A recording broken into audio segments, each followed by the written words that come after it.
আসানসোল আদালত চত্বরে বোমাতঙ্ক এবং তার জেরে একেবারে কিন্তু পুরো আদালত খালি করে দেওয়া হয়েছে।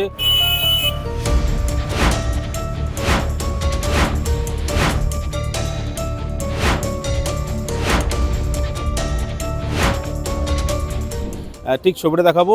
পশ্চিম বর্ধমানে যে জেলা কোর্ট, সেই কোর্টে কিন্তু যে জেলা বিচারক রয়েছেন তার কাছে একটি মেল আসে এবং মেলে বলা হয় যে এখানে বোমা রাখা হয়েছে এবং তারপরে কিন্তু মেল আসার পর জেলা জজ একেবারে তড়িঘড়ি সমস্ত আদালতে খালি করার নির্দেশ দেয় এবং ইতিমধ্যে আদালতের যারা বিচারক রয়েছেন এবং যারা আইনজীবী তারা সকলে কিন্তু বাইরে রয়েছেন এবং যারা আসামি আজকে তাদের প্রোডাকশন ডেট ছিল সেই আসামিগুলো সমস্ত আসামিকে কিন্তু ইতিমধ্যেই গাড়ি করে তাদেরকে জেলে নিয়ে যাওয়া হয়েছে এবং ঠিক ছবিটা দেখাবো যে পুরো আতঙ্ক ছড়িয়েছে এই কোর্ট চত্বরে এবং দেখতে পাচ্ছ সমস্ত আদালতের যারা কর্মী বা যারা রয়েছেন আইনজীবীরা তারা সকলে বাইরে রয়েছেন।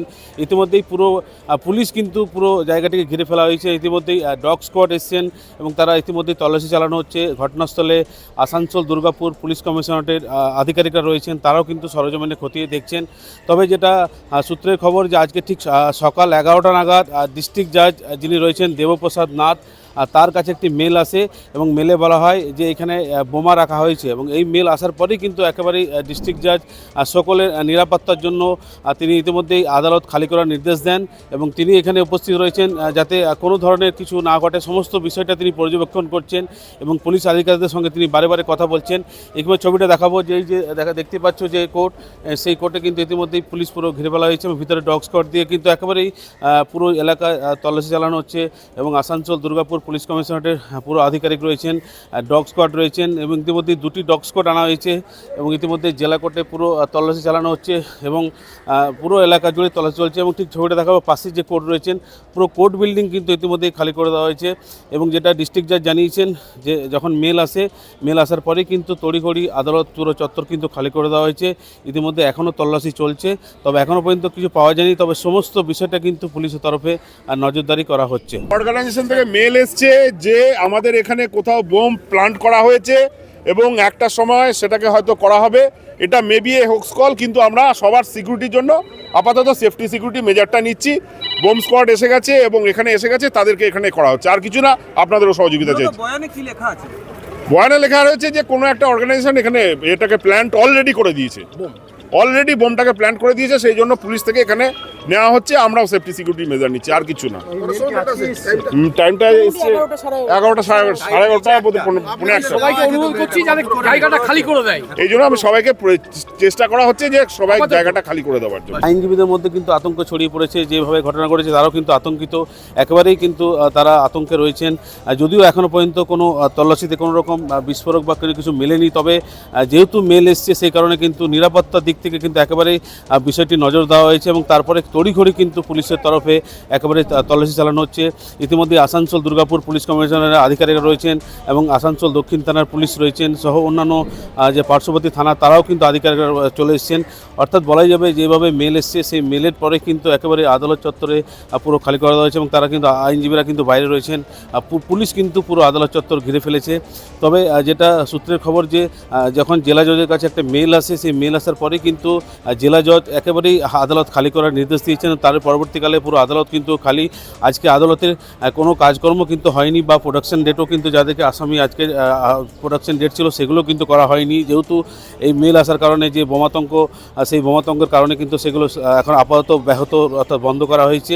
তবে এখন দেখার যে এই তল্লাশি চালানোর পর কি মেলে, তবে এখনও পর্যন্ত কিন্তু কোনো কিছুই পাওয়া যায়নি। তবে পুলিশের তরফে কিন্তু একেবারেই নজরদারি চালানো হচ্ছে এবং ডগ স্কোয়াড দিয়ে কিন্তু একেবারে পুরো আদালত চত্বরে কিন্তু চিরুনি তল্লাশি চালানো হচ্ছে। আসানসোল থেকে ছোটন সেনগুপ্ত, আর+ নিউজ।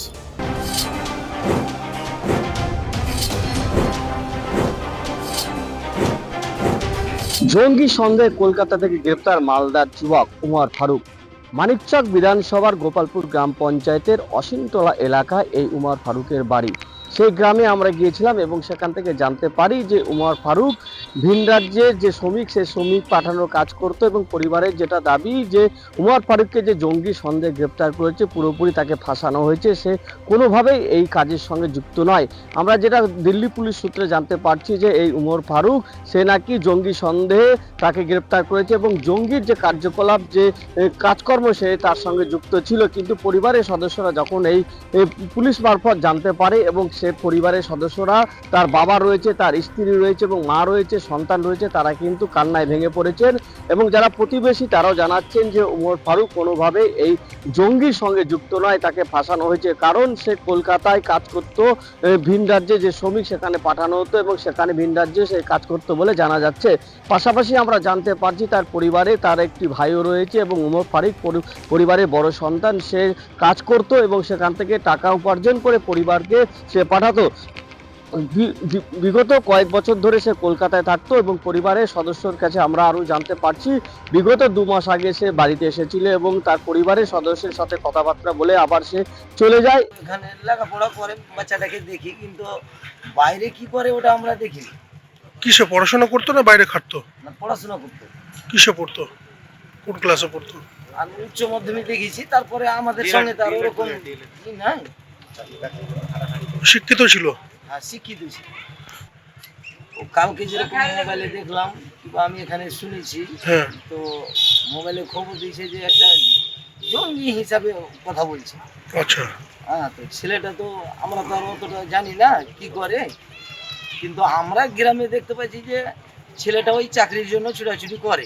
দেখতে হবে যে ছেলেটাকে কি কারণে, হয়তো কেউ এমন তো আছে যে কেউ হয়তো ফাঁসানো হয়েছে কি হয়েছে, ওটা দেখতে হবে।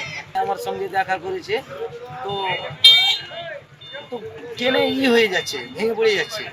আমার বাবা বলছে আমার ছেলেটা এরকম নয়, কিংবা গ্রামের সবাই জানে যে ছেলেটা এরকম নয়।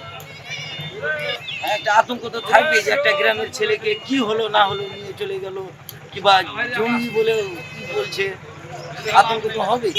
গত 7 দিন আগে ফোন করে যে জানায় যে সে ঈদের সময় সে বাড়িতে আসবে, কিন্তু হঠাৎ করে জানতে পারে গতকালকে পরিবারের সদস্যরা যে দিল্লি পুলিশ তাকে গ্রেপ্তার করেছে জঙ্গি সন্দেহে। তবে পরিবারের যেটা দাবি যে তাকে ফাঁসানো হয়েছে, কোনোভাবেই এই ওমর ফারুক কিন্তু এই জঙ্গি সংগঠনের সাথে যুক্ত নয়। কিন্তু দিল্লি পুলিশ দিল্লি পুলিশের কাছ থেকে আমরা যেটা জানতে পারছি যে এই ওমর ফারুক নাকি জঙ্গির যে কার্যকলাপ তার সঙ্গে যুক্ত ছিল এবং সেই সন্দেহে তাকে গ্রেপ্তার করে।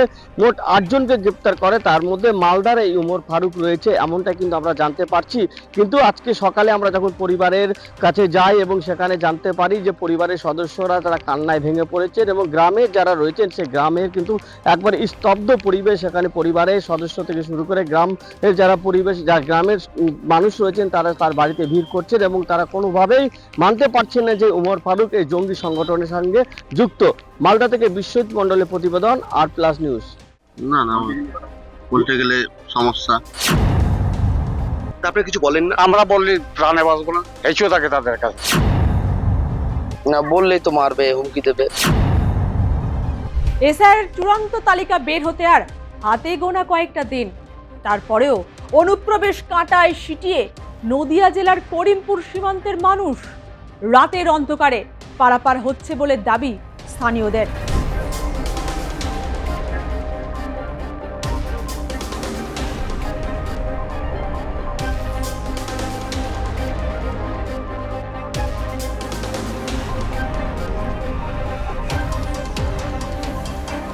হয় এই রাস্তা দিয়েই হয়। এই রাস্তা দিয়ে? হ্যাঁ।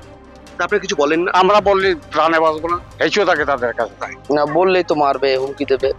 তোমাদের পিছনে কাটাতার নেই? না। ধুধু প্রান্তর দেখলে মনে হবে শস্য শ্যামলা মাঠ, কিন্তু সেই মাঠই যে এক দেশ থেকে আর এক দেশে যাওয়ার রাস্তা। মাঠ পেরোলেই বাংলাদেশ। এই ভারত বাংলাদেশ সীমান্তবর্তী এলাকায় থাকা বাসিন্দারা রয়েছেন নানান সমস্যায়।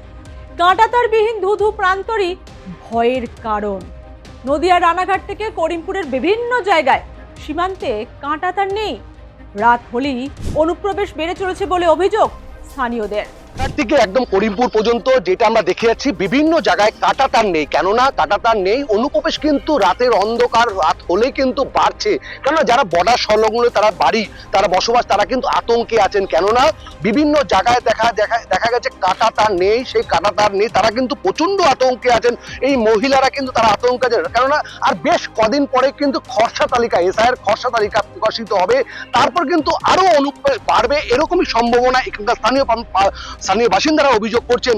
কারণ রাত হলে শুরু হয়ে যায় রাত হলেই কিন্তু অনুপ্রবেশ, যারা অনুপ্রবেশ করাচ্ছেন মানে যেসব দালালের মারফতে যাচ্ছেন ওপারে, তারা কিন্তু ধারালো অস্ত্র নিয়ে কিন্তু তারা যাচ্ছেন, কেননা বর্ডার এই দেখতে পাচ্ছ, এই যে সামনে কিন্তু বর্ডার, সেখানে কিন্তু কাটা তার নেই, দেখতে পাচ্ছ কলা বাগানটা যে বর্ডার, সেই বর্ডারে কিন্তু দেখা যাচ্ছে কোনো কাটা তার নেই, কেননা কাটা তার বিহীন বলা যায়, কাটা তার নেই, সেখানে কিন্তু দেখা গেছে কাটা তার নেই, সেই সব জায়গায় কাটা তার নেই, সেই সব জায়গায় কিন্তু এখনো পর্যন্ত অনুপ্রবেশ বাড়ছে। সীমান্ত লাগোয়া বাসিন্দারা দিনের পর দিন অভিযোগ জানিয়ে ক্লান্ত। একদিকে এসআর পর্বে চূড়ান্ত তালিকা প্রকাশের বেশ কয়েকদিন পরে নির্বাচন কমিশন খসড়া তালিকা প্রকাশিত করবে, আর তার আগেই রানাঘাট বরণবেড়িয়া গ্রাম পঞ্চায়েতের অধীনে যেসব জায়গায় কাঁটাতার নেই সেই সব জায়গায় রাত হলেই অনুপ্রবেশ হচ্ছে বলে দাবি গ্রামবাসীদের। কিছু বলতে গেলেই তাদেরকে ধারালো অস্ত্র দিয়ে ভয় দেখানো হচ্ছে। তাই রাত নামলেই গ্রামবাসীরা ঘর থেকে আর বের হন না। টোটো চালকরা তারাও ঘর থেকে রাত হলে আর বেরোন না। বিভিন্ন ব্যবসায়ীরা তারা কিন্তু রাতের অন্ধকারে ঘরে কিন্তু রাত হলেই ঘরে থাকছেন, কেননা যে পরিমাণে অনুপ্রবেশ বাড়ছে তার পরিমাণে মানুষ যারা ব্যবসায়ীরা যারা বিভিন্ন টোটো চালক বা বিভিন্ন যারা রাত হলে কিন্তু তারা ভাড়া নিয়ে যাবেন, মানে বিভিন্ন রুগীর পরিজনরা নিয়ে যাবেন, সেই জন্য তারা বেরোতে পারছেন না, কেননা টোটো চালক কিন্তু তারা এই গ্রামের বাসিন্দা। আপনি কতটুকু আতঙ্কে আছেন? অনেকটা। অনুপ্রবেশকে তো রাত হলে তো অনুপ্রবেশ বাড়ে, আপনারা কিছু বলেন না? না না, বলতে গেলে সমস্যা। আপনার নাম? অমিত বালা। দেখো, অমিত বালা তিনি কিন্তু ডাইরেক্ট তিনি কিন্তু অভিযোগ করছেন বিভিন্ন কিছু বলতে গেলে বাধা, কিছু বলতে গেলে হেসো দিয়ে তাকে কোপ দেওয়া হবে, ধারালো অস্ত্র দিয়ে কোপ দেওয়া হবে, এরকম তার তিনি কিন্তু রাত হলে কিন্তু তিনি ঘরে চলে যান, ঘরের থেকে আর বেরোতে পারেন না। সকাল যখন হন তখন আবার সেই কিন্তু টোটো নিয়ে তিনি ব্যবসা বাণিজ্য করেন। আমরা তো এমনি আতঙ্কে থাকি সব সময়, কারণ আমার এই রাস্তা দিয়ে যায়। আমি একদিন এই জায়গায় দেখছি এদিকে লোক কথা বলতেছে, আমি আসি দেখি রাত তখন 10টা বাজে, তখন দেখি যে 5-7 জন লোক, সব ইয়ং বয়স, সব হাফ প্যান্ট পরা, হেঁচু হাতে তার বড় বড় রামদাও হাতে। আমি আস্তে সরে গেলাম, ভয়ে সরে গেলাম। কোনো কিছু আর বেশ কদিন পরে তো খসড়া তালিকা বেরোবে, অনেক নাম বাদ যাবে, ভোটার বা বিভিন্ন যারা ভোটার কার্ড করে তাদের জন্য কি হবে? তারা তো অনুপ্রবেশ চলে যাবে বাংলাদেশ। যাদের এ জায়গায় কোনো ডকুমেন্ট নেই, বিশেষ করে বাংলাদেশি অনুপ্রবেশকারী মুসলমান, এদের এ জায়গায় না রাখা একান্ত দরকার। ওদের হাত ধরে সব কিন্তু ওই অনুপ্রবেশ হচ্ছে, আর তারা আশ্রয় দিচ্ছে, এতে আমাদেরই তো ক্ষতি হচ্ছে। আমার ছেলে একটা শিক্ষিত হলেই চাকরি সে পাবে, কিন্তু না, চাকরি পাচ্ছে তারা। আমাদের এই পশ্চিমবাংলা সরকার যে ব্যবস্থা, এই পশ্চিমবাংলা সরকার আরো বেশি ক্ষতি করছে আমাদের। রাত 9টা-10টা রাত্রে এই অনুপ্রবেশ যখন হয় তখন তোমরা কিছু বলো না? না, বললেই তো মারবে, হুমকি দেবে। তোমাদের পিছনে কাটাতার নেই? না। তোমরা কাউকে জানো না, প্রধানকে বা বিডিওকে বা কাউকে জানো না? বললে আমরা কি করবে? এই যে খসড়া তালিকা বেরোবে, তাও আরো অনুপ্রবেশ বাড়বে, তাহলে কি করবে তোমরা? তখন তো বাঁচাই তো, এই জায়গায় থাকাই তো মুশকিল। বলতে গেলে কি বলে? তো তখন হুমকি দেয়। কি থাকে? হেসো। এ তো গেল নদিয়ার করিমপুর সীমান্তের কথা। এবার আপনাদের ঘুরিয়ে আনি বাংলা বিহার নাকা চেক পয়েন্টে। সেখানে কি ঘটছে জানেন? বাংলা বিহার পয়েন্টগুলো নিরাপত্তার দায়িত্বে শুধুমাত্র সিভিক ভলেন্টিয়ার। আর রাতের অন্ধকারে কি পাচার হচ্ছে জানেন? বেআইনি মদ। বিহার থেকে আসছে ক্রেতারা, আনাগোনা বেড়েছে দুষ্কৃতীদের, এমনকি ছেলে ধরা আতঙ্কেও ত্রস্ত নাকা চেক পয়েন্টের পার্শ্ববর্তী এলাকার মানুষেরা। হরিশ্চন্দ্রপুর থানার একাধিক জায়গায়, যেমন সাতমনিয়া, ভোলাবাড়ি, কুশিদা, বাংলা বিহার নাকা চেক পয়েন্টের নিরাপত্তা নিয়ে উঠছে প্রশ্ন। সীমান্তবর্তী এলাকায় বাসিন্দাদের অভিযোগ, বিহারে মদ নিষিদ্ধ হওয়ায় ওই রাজ্য থেকে বহু মানুষের আনাগোনা বেড়েছে, চলছে পাচার কারবারও। বিহারে তো মদ বন্ধ হয়ে গেছে, কিন্তু আমাদের পশ্চিমবঙ্গের মধ্যে এই যে সাতমনিয়া এখন মদের ভাট্টি বসেছে, তুলসিয়াটা, কাপাইচন্ডি, এগুলো দিয়ে কিন্তু বিহারে যায়, মদ যায়। আর তার মধ্যে যেগুলো বিদেশি মদ বলে আমরা সরাসরি ইংলিশ মদ বলি যেটাকে, ওটাকে অনেক বিহার থেকে অনেক মানে মাতালগিরি করে এখানে দারু ভাঙ খেয়ে মানে ওরা যেছে, এমনকি যে অ্যাক্সিডেন্টও করেছে। আমাদের এখানে আবার বিচারও হয়েছে। এটা মার্চ থেকেই মানে কেন্দ্রীয় বাহিনী হোক কিংবা রাজ্য সরকারের বাহিনী হোক, মানে নিরাপত্তার জন্য যে আছে এই নাগা চেকগুলোতে যাতে পুলিশ বাহিনী দিয়ে আমাদের সহযোগিতা করে এবং রাত্রেবেলা যে আমাদের ভয় সৃষ্টি হয় সেই জিনিসটা যাতে না থাকে। ভয় কিসের জন্য? এখন বাচ্চাগুলো তুলে নিয়ে যাচ্ছে, তুলে নিয়ে যায় যদি আবার আমাদেরও বাচ্চা আছে, গ্রামের বাচ্চা তুলে আছে, যদি নিয়ে যায় যদি ছেলেগুলো আমাকে ধরে তো তাহলে এটা ভয় লাগবে না? কত কত গ্রামতে আমরা শুনছি যে বলে বাচ্চাগুলোকে তুলে নিয়ে যাচ্ছে।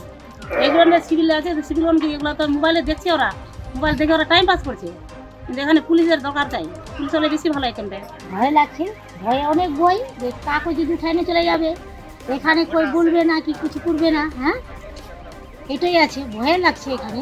হ্যাঁ, অনেক লোক আসছে বিহার থেকে, ওই দারু খাতে আসছে, মদ থেকে দিনবাজি করছে, ওই আছে গদিতে মাল নিয়ে যাচ্ছে, এই করছে, খাচ্ছে, দিনবাজি করছে। আর ওই ছেলে পেলেগুলো ডাকি মাংমার আশায় আসছে বাড়িতে, হ্যাঁ ফাঁকা পালে ছেলেকে উঠাই নিয়ে চলে যাচ্ছে।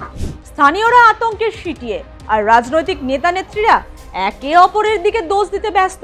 তৃণমূলের দাবি বিহার বিজেপি শাসিত, তাই বিজেপি এ রাজ্যকে অশান্ত করতে চক্রান্ত করছে। অন্যদিকে বিজেপির অভিযোগ পর্যাপ্ত পুলিশ নেই, তাই নজরদারিতে বিঘ্ন ঘটছে। বিহার হচ্ছে বিজেপি শাসিত রাজ্য। বিজেপির সবসময় একটা চক্রান্ত থাকে বাংলায় একটা অশান্ত পরিবেশ সৃষ্টি করা, এবং ওরা কিছু লোক সবসময় আমাদের বাংলায় প্রবেশ করার ওরা চেষ্টা করেই থাকে। তবে আমাদের প্রশাসন, পুলিশ প্রশাসন সবসময় সচেতন। বিগত দিনেও আপনারা দেখবেন যে বিহারের সেই সমস্ত চক্রান্ত আমাদের পুলিশ প্রশাসন আমাদের আটকে দিয়েছে, এবং আগামীতেও দেখবেন যে সেগুলো আটকে দিবে। এবং পুলিশ প্রশাসন খুব সচেতন আছে। আমরা পুলিশ প্রশাসনের হায়ার অথরিটির কাছে আমরা আবেদন করব, অলরেডি অনেক স্ট্রং আছে এবং আরও যেন বেশিভাবে যেন স্ট্রং থাকে সেই জায়গাগুলোতে দিয়ে যেন বিহারের কোনো লোকজন, কোনো দুষ্কৃতি যেন বেঙ্গলে না ঢুকতে পারে, সেটা আমরা পুলিশ প্রশাসনের কাছে আবেদন রাখছি। সিভিক ভলান্টিয়ারের সংখ্যাটা আমাদের এখানে বিশেষ করে দেখবেন আপনি হরিশ্চন্দ্রপুর, যেটা আমাদের পিএস আছে, সেখানে সংখ্যাটা অনেক বেশি। সিভিক ভলান্টিয়াররা সে কাজটা করছে, তার সাথে সাথে আপনি দেখবেন অফিসাররাও থাকে। আজকে সারা পশ্চিমবাংলায় পশ্চিমবঙ্গ চালাবার জন্য মাননীয় মুখ্যমন্ত্রীর কাছে কোনো টাকা পয়সা নাই। আজকে ওদের টাকা রোজগারের ভরসা হচ্ছে সিভিক ভলেন্টিয়ার। আজকে প্রচুর জায়গাতে নাকা চেকিংয়ে পয়েন্ট করা হয়েছে, সেই নাকা চেকিং কারা পরিচালনা করছেন? সিভিক ভলেন্টিয়াররা। তাহলে অবৈধভাবে অস্ত্র মানে গাঁজা, ভাঙ, দারু সব আসা যাওয়া করছে। এখন প্রশাসনও নীরব, দিদির কথা আমাদের শাসক দলের কথা মানতে হবে। এই পশ্চিমবাংলায় যতদিন তৃণমূল সরকার থাকবে এইভাবেই সিভিক পরিচালনা করবে। লুট, খুন, নারী ধর্ষণ এগুলো হতেই থাকবে, এটা কোনো ব্যতিক্রম নয়। আজকে যদি নাকা চেকিং পয়েন্ট যখন করা হয়েছে, কেন একটা মানে ভালো অফিসারকে দেওয়া হচ্ছে না, কেন সিভিক ভলেন্টিয়ারকে দেওয়া করা হচ্ছে? এটা সম্পূর্ণ হচ্ছে ব্যর্থতার কারণ মুখ্যমন্ত্রীর। এগুলো কিছু না, টাকা রোজগার করার জন্য এগুলো কাজ করছে। একদিকে সীমান্ত কাঁটাতার লাগানো নিয়ে কেন্দ্র রাজ্য টানাপোড়েন তো চলছেই, তার মাঝেই বাংলায় ভোটের আবহ। ফের ভোটের লাইনে দাঁড়াবেন ভোটাররা। কিন্তু অনেকেই প্রশ্ন করেছেন, যদি নিরাপত্তায় না সুনিশ্চিত হয় তাহলে কিসের এত ভোটের জন্য লড়াই?